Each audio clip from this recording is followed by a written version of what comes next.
Assalamualaikum warahmatullahi taala wabarakatuh. Okey, kita buat lagi satu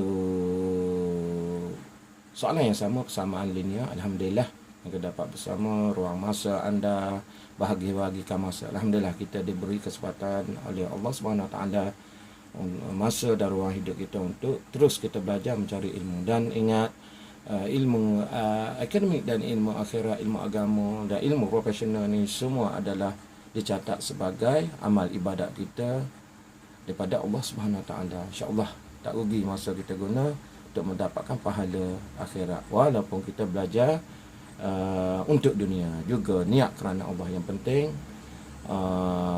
Niat kerana Allah.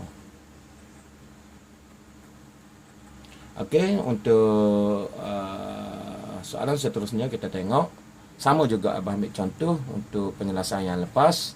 Abah buat yang rakaman yang lepas, iaitu persamaan linear dengan kaedah matriks. Soalan yang sama juga Abah nak biasakan untuk mengambil, untuk menyelesaikan dengan kaedah kaedah apa? Kaedah penghapusan. Okey, kita tengok pembawa masa, kita tengok kaedah. Okey, yang pertama soalan yang sama yang pelajar dan anak-anak Abah boleh faham kan. So, jadual menunjukkan maklumat pembelian buku Alif Muni. Tengok betul-betul soalan ini. Jenis buku, matematik, bilangan buku, X dan Y, harga per buku 4, 5. Ini maksudnya soalannya buku matematik disimbolkan ataupun diwakili oleh X, dan buku sains diwakili oleh Y. Dan harga setiap buku matematik itu ialah sebanyak RM4 sebuah, dan harga buku sains ialah sebanyak RM3 sebuah. Okay, kita tengok. Murni membeli X buku matematik dan Y buku sains. Dia beli buku, kena beli dua. Maksudnya kita pergi ke kedai tak boleh beli buku matematik sahaja ataupun beli buku sains sahaja. Bermaksud penyelesaian soalan ini kita mesti ada berapa biji buku matematik boleh beli dan berapa biji buku sains kita beli tanpa ada baki, tanpa ada pecahan. Maksudnya kita beli separuh buku, tak boleh. Tak boleh. Penyelesaian mesti ada sebuah lengkap, yang ni sebuah lengkap, tak boleh beli separuh. Itu kena faham, sebab ini adalah bilangan buah buku. Murni membeli X buku matematik dan Y buku sains. Jumlah buku yang dibeli ialah 5. Jumlah buku yang dibeli oleh 5 satu persamaan matematik. Jumlah harga buku yang dibeli ialah RM17. So, yang pertama tulis dua persamaan linear dalam sebutan X dan Y. Seterusnya dengan kaedah. Ni Abah ubah soalan tadi dengan kaedah metrik yang ni tanpa kaedah metrik itu nilai X dan Y. Maksudnya yang kita belajar untuk anak-anak Abah yang tidak ambil matematik tambahan, maka dia tak belajar dengan kaedah penggantian, maka hanya kita belajar kaedah penghapusan. Maksud soalan ini kita terpaksa guna, selain daripada kaedah metrik, kita kena guna kaedah penghapusan.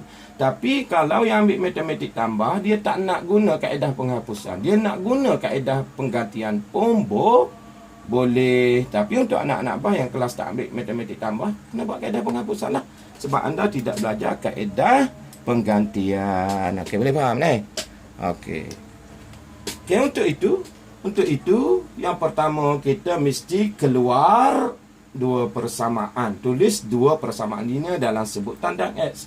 So, kita kena faham, kena ambil dua persamaan. Yang pertama persamaan, tengok ni, X dan Y buku, persamaan jumlah bilangan buku. Yang kedua persamaan jumlah duit yang ada pada Murni untuk membeli buku itu. Jangan ambil persamaan yang lain, kena faham. So, dalam kepala kita, dalam minda kita, yang pertama kena ambil persamaan jumlah buku. Okay, jumlah buku apa dia? Jumlah buku, jawapan kan? Jumlah buku apa? X tambah Y sama dengan 5 buah. Mungkin 2 tambah 3, 5. Ataupun 3 tambah 2, 5. Apa lagi? Dia tak boleh 2 tambah ataupun 2 setengah tambah 2 setengah sama dengan 5. Tak boleh. Ini andaian kita lah, kita congak. Kalau X tambah Y sama dengan 5, berapa agak-agak? Mungkin 2 tambah 3 sama dengan 5. Ataupun 3 tambah 2 ataupun sama dengan, tak boleh 2,5 tambah 2,5, tak boleh. Sebab bilangan buku ni kena nombor bulat. Tak boleh nombor pecahan atau nombor pecahan. Nombor perpuluhan kan, nombor pecahan tak boleh. Ini maksudnya penyelesaian kita nak selesaikan berapa buah buku. Kalau kita tengok persamaan, mungkin dia boleh beli 2 buah buku atau 3 jadi 5 kan. Jadi penyelesaian dengan kaedah penghapusan ini, kita nak menyelesaikan soalan ini, yang pernyataan soalan ini untuk mencari berapa buah buku matematik yang boleh kita beli dan berapa buah buku sains yang boleh kita beli. Itu persamaan pertama. So persamaan yang kedua, setiap buku berharga RM4. So katakanlah satu biji buku berharga RM4. Buku sains ini 4X lah. RM4 buku matematik dan RM3 buku sains. Sama dengan berapa ringgit? Yang duit yang ada 17. Kita tengok betul-betul soalan tu. So kita dapat 2 persamaan. Bagaimana kita nak menyelesaikan soalan ini untuk mencari nilai berapa buah buku sains dalam matematik dengan kaedah penghapusan. Kaedah penghapusan ini tanpa menggunakan kaedah metrik, itu maksudnya tanpa kita mesti menggunakan kaedah penghapusan. So kita tengok di sini, kalau X dan Y macam kita nak selesaikan pecahan, kita mesti samakan penyebut. Sebab kita nak hapuskan, sama ada kita nak hapuskan X dulu ataupun Y dulu. Kalau kita nak hapuskan X dulu, mesti persamaan ini didarab dengan 4 untuk samakan dengan 4 kan. So setiap persamaan ini mesti darab dengan 4. Kalau kita nak hapuskan X dulu, kan? Boleh? Okey. Kita nak ikut yang mana? Nak ikut 4 ke nak ikut 3? Semua boleh. Ataupun kita nak hapuskan Y dulu pun boleh. So kalau kita nak hapuskan Y dulu, kita mesti persamaan ini darab dengan 3.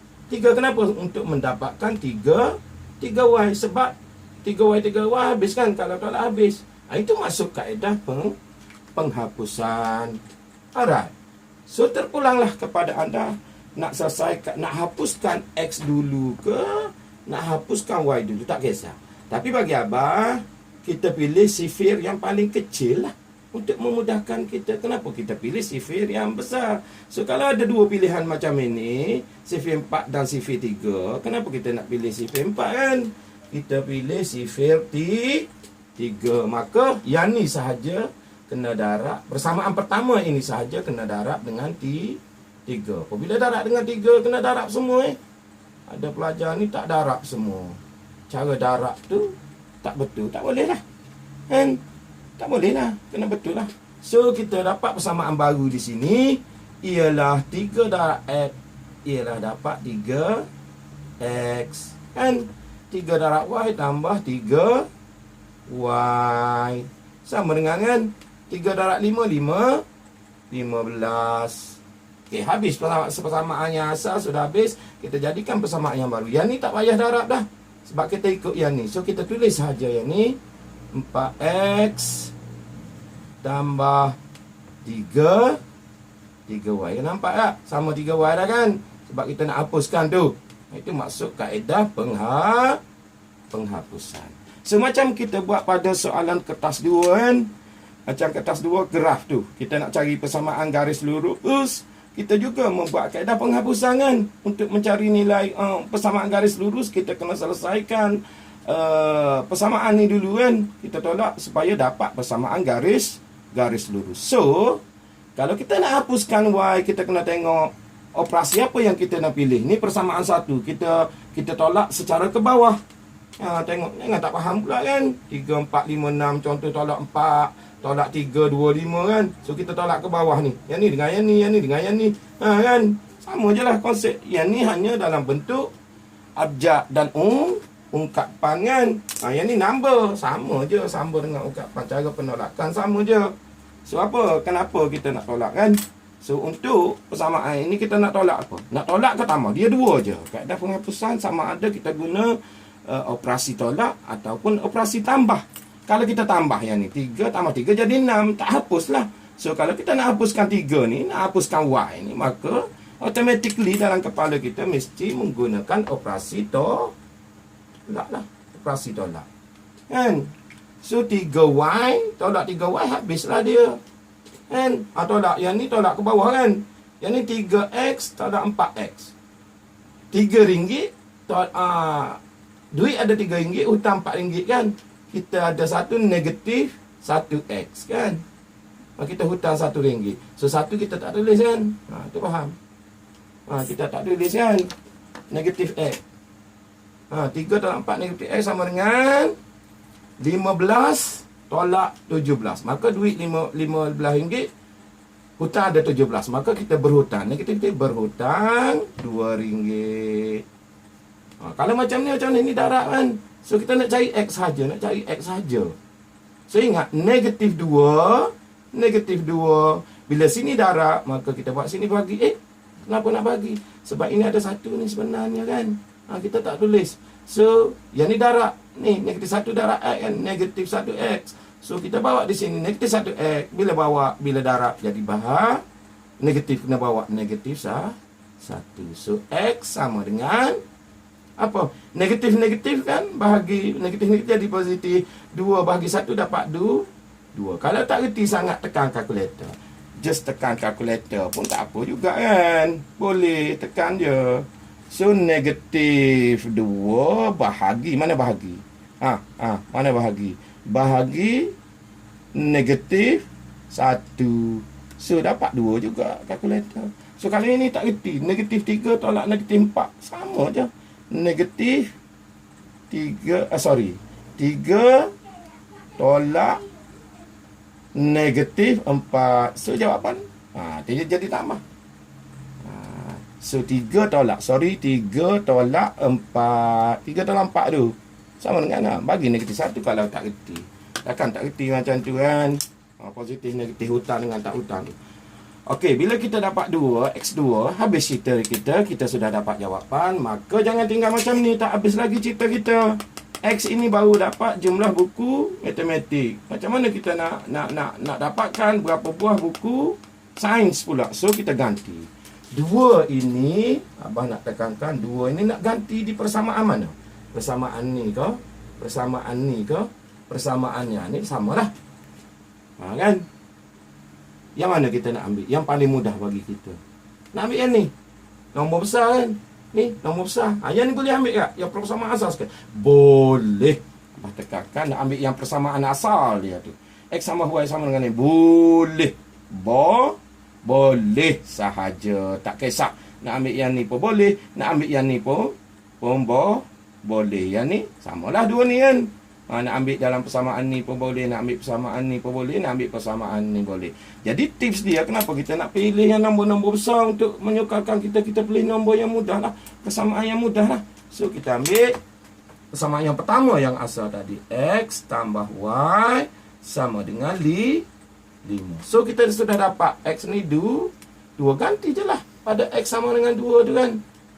Ni ganti. So X sama dengan 2. 2 tambah Y sama dengan 5.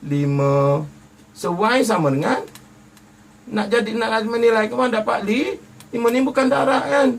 Ni positif kan. Ni tambah-tambah bawa ke sana jadi tolak 2. So Y sama dengan 3. Agak-agak mana mudah. Persamaan linear untuk menyelesaikan dengan kaedah penghapusan ataupun dengan kaedah metrik. Dua-dua pun mudah kalau faham kan. Taklah sesuka mana. Jadi nak tak nak kita mesti menguasai dua-dua kaedah ini sebab dua soalan tanya. Soalan yang nombor 3 tu sama linear tu biasa dulu soalan sebelum 2016 pun dia bagi lagi dalam bentuk nombor. Dia bagi dalam persamaan terus. Dia tidak bagi dalam bentuk pernyataan. 2017 abah ingat dia start semua.